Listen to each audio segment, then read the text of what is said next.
Welcome to the Compliance 911 Show, a no-nonsense podcast discussing hot topics for today's busy compliance professional. It's everything you wanted to know about regulatory compliance, but we're afraid to ask. And now, here are your hosts, Dean Stockford of M&amp Consulting and Len Suzio of GeoDataVision.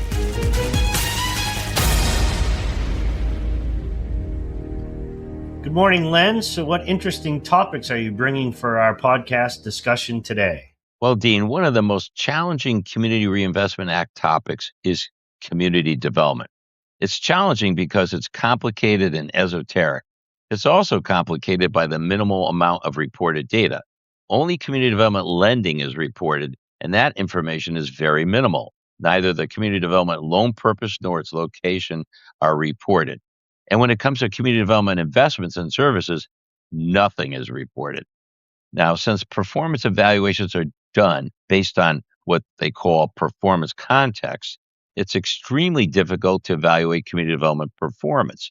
Consequently, a lot of CRA officers are always asking the question, hey, what do we need to do to get a satisfactory or outstanding performance rating for our community development activities? And unlike small business and small farm lending, there's no community development market data specific to any bank's assessment areas.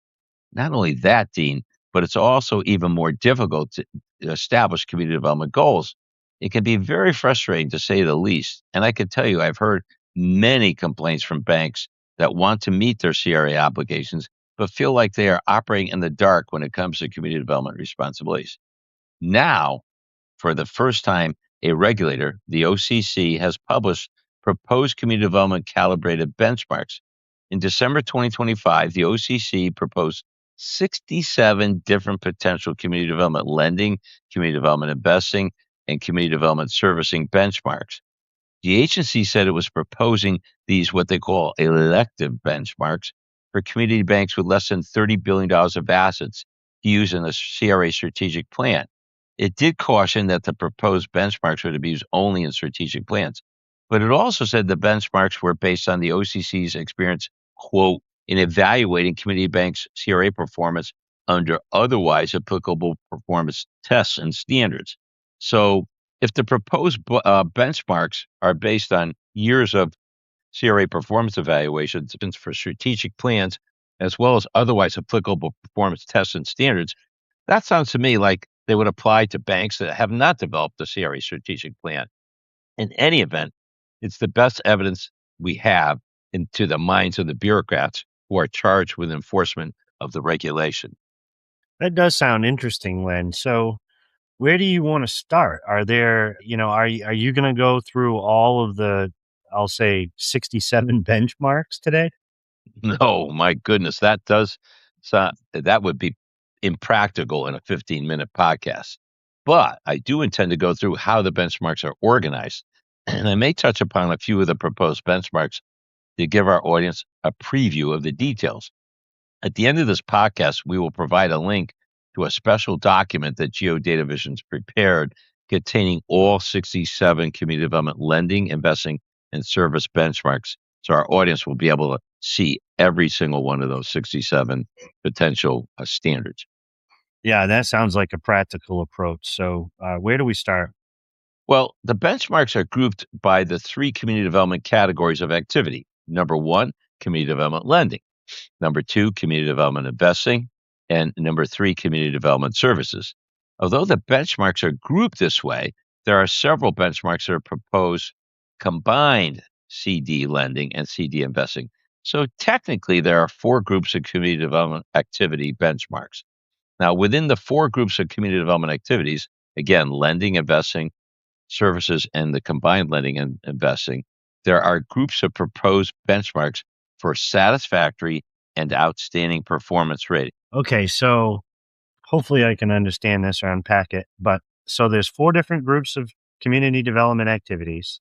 And then within each of those groups are the benchmarks grouped by performance rating? Yes, you nailed it, Dean, right on the first try. I'm impressed. To be sure, to be sure I followed, Len. I would have to say, let me repeat what I understand you're saying for our audience. The first group is community development lending, and subgroups for satisfactory and outstanding for performance benchmarks. The second group is community development qualified investing with subgroups for satisfactory and outstanding performance ratings. The third group is community development services with satisfactory and outstanding goals. And then finally, there's a fourth group that is combined community development lending and qualified investing, again, with satisfactory and outstanding performance benchmarks. You nailed it, Dean. Well, aside from those four CD activity groupings and the two proposed performance benchmark groupings for satisfactory and outstanding performance, are there any other groupings for the proposed performance benchmarks? Yes, Dean. Within each community development activity and each proposed performance benchmark, the calibrated benchmarks are grouped by bank sizes. Keep in mind that we are talking about banks with $30 billion of assets or less. The bank grouping sizes are not quantitatively specified. They are descriptively grouped as one, small, less complex community banks. I would assume that this applies primarily to the intermediate small banks for CRA purposes. Number two, larger, more complex community banks. So these would be small, large banks, if you want to call it that. And then the larger banks, up to $30 billion, that are more complex and that include a broader statewide or regional area. I also should mention that the proposed benchmarks also include goals by assessment areas for banks that have multiple assessment areas. So we're now talking benchmarks organized by three different groupings: your CD activity type, performance ratings, which are satisfactory and outstanding, and then three bank size. It sounds highly organized. So should I ask the next logical question? Are you going to tell us about more groupings? Yes, I know you're on the edge of your seat waiting for this. The performance benchmarks are also delineated by tier one capital per year and total assets per year and volunteer service hours per year per employee. Notice that they are all annual goals. Yeah, it does sound highly organized, and it sounds like it gives banks a wide range of benchmarks.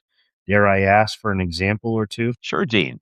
For smaller banks, and I'll assume primarily for intermediate small banks, 1% of Tier 1 capital is proposed as an annual goal for a satisfactory community development lending, and it's 2% for an outstanding community development lending rating. For the largest banks, $30 billion at the max, the proposal suggests a 2% of Tier 1 capital as an annual benchmark for satisfactory community development lending and 3% for an outstanding performance benchmark. Now, again, there are benchmarks based on asset size as well as Tier 1 capital. Annual asset benchmarks for community development lending start at 0.08% to 0.24% of a bank's assets for satisfactory ratings for smaller banks, up to 0.40% for larger, more complex banks. When it comes to community development investment benchmarks, they are also proposed based on Tier 1 capital and asset size.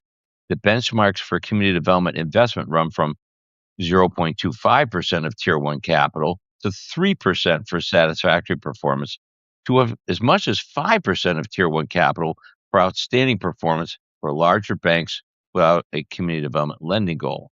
There are various alternative combinations too. For example, there are community development lending goals for banks that don't have community development investment goals, and there are goals based on asset size, etc.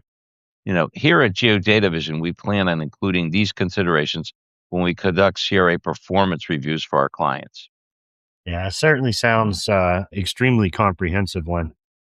I would say that's an understatement, Dean. Let me just recap since we've covered a lot, and I want to be sure that our listeners have a picture in their mind of the organizational structure of the performance goals. First, the benchmarks are organized by types of community development activity. Again, community development lending, community development investing, community development services. Second, there's benchmarks for satisfactory and outstanding performance ratings. Third, the benchmarks are delineated by 3 different bank size groupings that are descriptive, not quantitative. The maximum bank size is $30 billion in assets. Clearly, the smallest group would include the intermediate small banks. The line of demarcation for the other 2 groups is subjective. Notwithstanding this ambiguity, the proposed goals are still very helpful. And 4, finally, performance is measured using Tier 1 capital and asset size as reference points. Well, I hope you've whetted our listeners' appetite. Where can they retrieve a recap of all the 67 goals? Well, at the GeoDataVision website, which we will repeat the exact landing page on the GeoDataVision website, there's a recap of all 67 performance standards that have been proposed by the OCC. I would encourage our listeners to use them as reference points when they're trying to determine or evaluate their own community development performance. Yeah, I always get a level of anxiety anytime we start talking about Community Reinvestment Act overall, and especially the community development components. And you do such a marvelous job of breaking things down for our audience. And of course, for me, who gets to discuss this with you. But excellent job today, Len. This is Dean Stockford with M&amp Consulting. And this is Len Suzio with GeoDataVision saying, we hope you enjoyed today's broadcast. We encourage you to send us your feedback and any ideas you may have for future podcasts. Thanks for listening to the Compliance 911 Show. If you like the podcast, be sure to subscribe so you don't miss an episode. While you're at it, please give us a like and review to help others find the show. As always, links are in the show notes, and you can always find us online at compliance911show.com. Follow M&amp Consulting and GeoDataVision on LinkedIn for all the latest news and information on compliance hot topics.